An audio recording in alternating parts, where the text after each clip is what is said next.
Selamat malam pemirsa, kita berjumpa lagi dalam program Impact untuk pertama kalinya. Selama COVID ini kami akan siaran dan bertemu dengan narasumber dari studio CNBC. Saya Peter Gonta dan malam ini saya akan berbincang bersama narasumber yang cukup sibuk dan berperan selama masa pandemi COVID-19, yakni Menteri Sosial Republik Indonesia, Juliari Batubara. Selama 1 jam ke depan, kita akan berbicara mengenai peranan Kemensos dan Menteri Sosial selama pandemi ini. Inilah Impact bersama saya, Peter Gonta.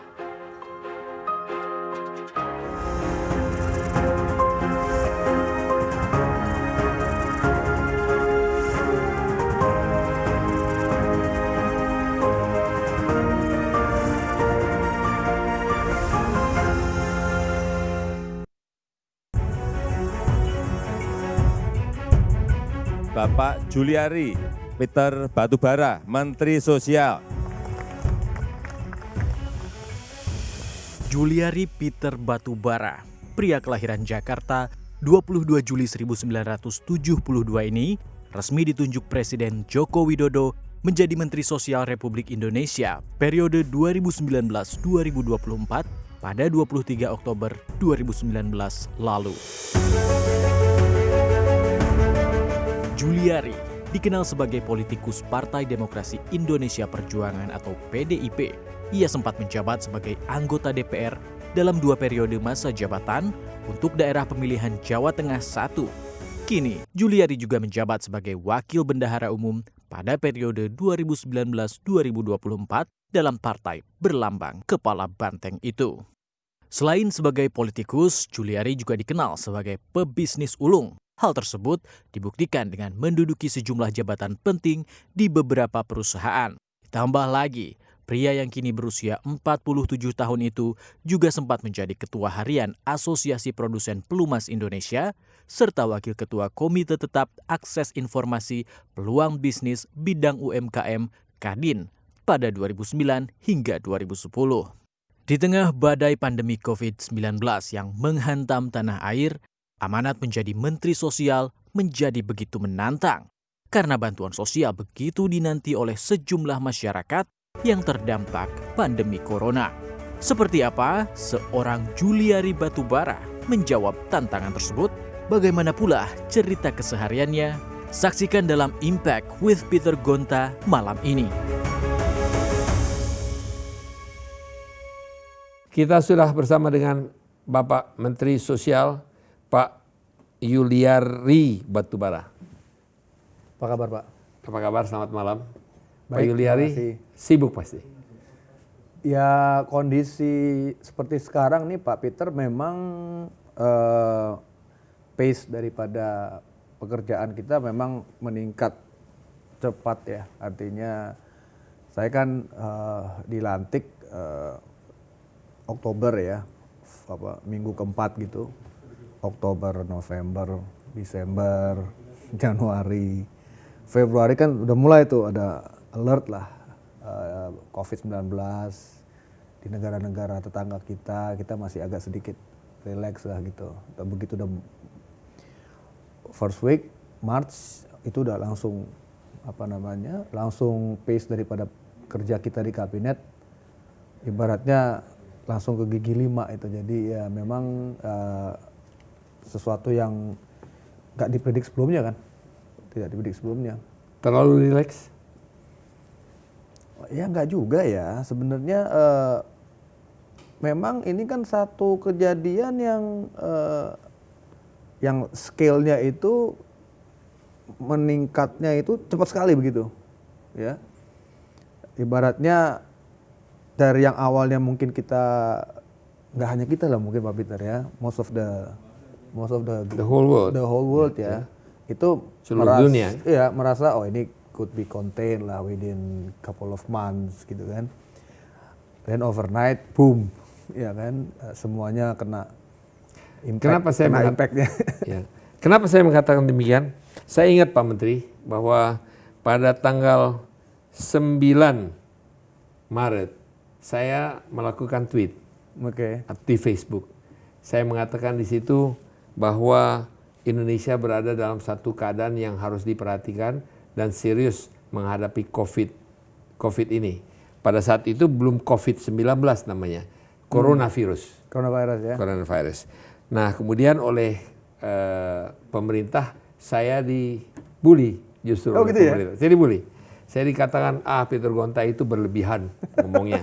Kemudian sampai masuk gitu ya? sampai masuk di berita MNC dan oleh Pak siapa yang menjadi juru bicara masalah COVID mengatakan Peter Gonta itu berlebihan ngomongnya. Oh gitu ya? Ya. Tanggal 9 Maret. 9 Maret itu ya? Ya. Itu Kita underestimate.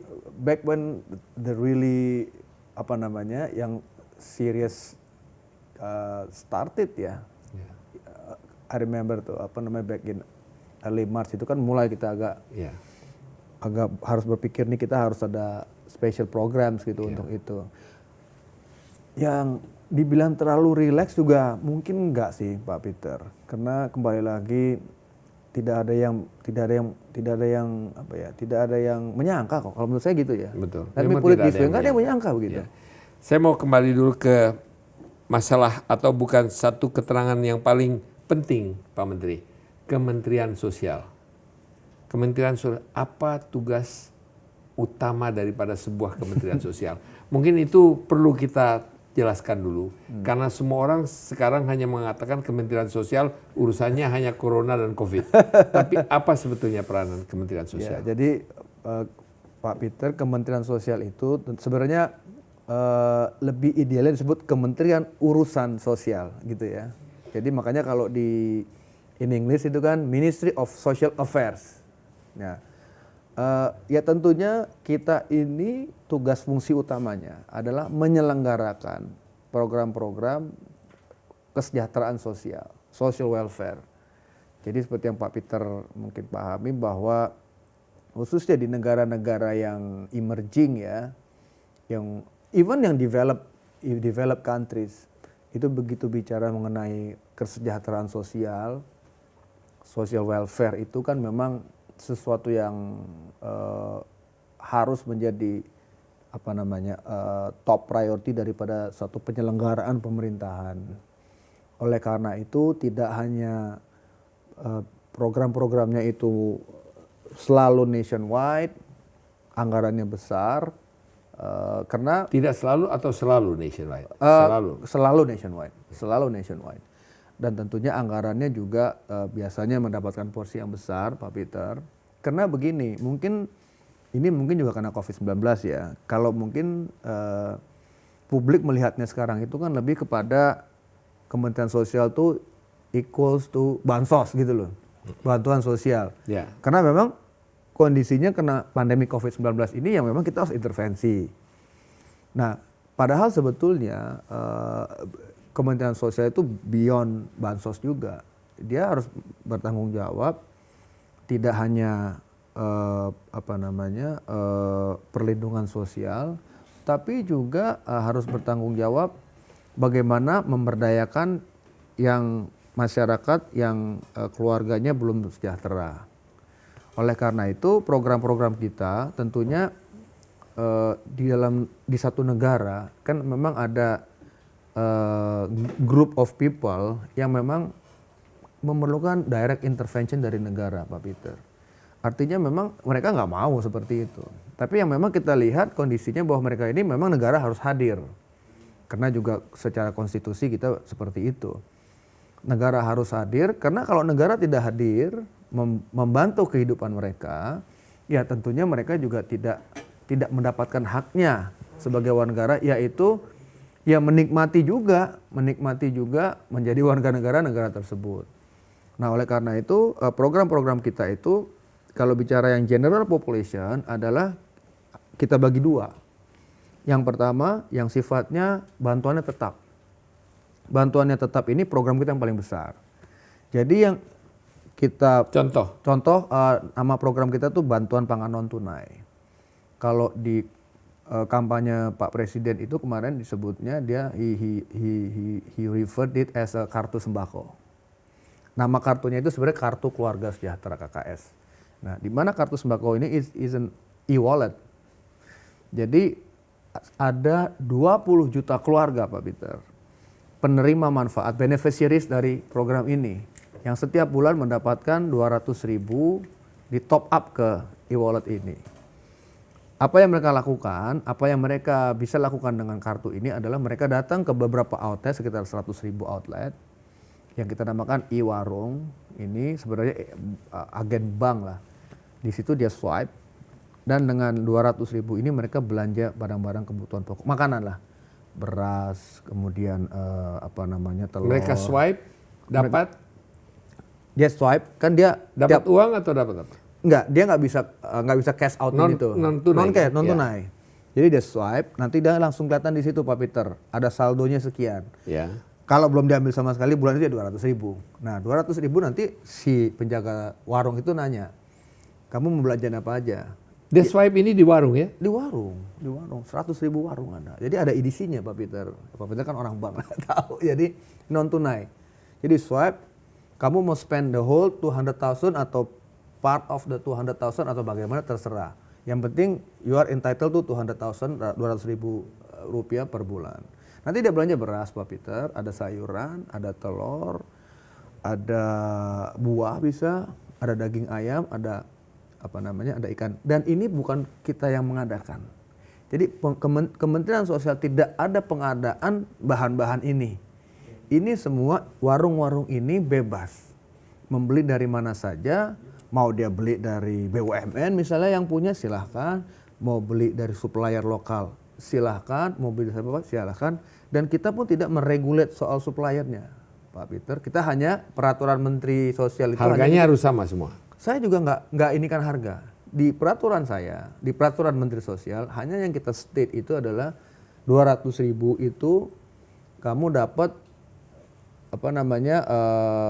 makanan ini seperti itu. Itu yang bantuan tetap sifatnya, yang fix.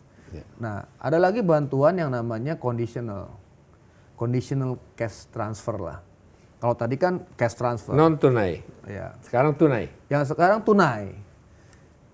10 juta keluarga, about separohnya lah daripada yang mendapatkan tunai, non-tunai. Dan juga mendapatkan kartu yang non tunai. Iya, jadi kartunya sama. Kartunya sama, tapi Pak Peter, ini nama programnya PKH, Program Keluarga Harapan. Nah, ada conditionality. Kita ini harus jedah nih. Oke. Kita jedah sebentar, tapi kita teruskan karena ini sesuatu topik yang menurut hemat saya banyak yang tidak mengetahui. Apalagi orang kota. Oh iya pasti. Apalagi orang gedong. Kalau orang kota pasti banyak yang apalagi tahu. orang yang biasa memberikan komentar terhadap pemerintahan dan Kementerian Sosial. Kita jedah sebentar. Pemirsa, kita masih bersama dengan Menteri Sosial di kala pandemi ini menyerang tanah air. Tapi juga sebelumnya barusan saja kita berbicara mengenai tugas tanggung jawab dan peranan daripada Kementerian Sosial di dalam kehidupan sehari-hari, di dalam kehidupan bernegara di negara kita ini. Dan bagaimana Kementerian Sosial juga memberikan bantuannya kepada mereka yang memerlukannya. Kita kembali setelah beberapa pesan berikut ini.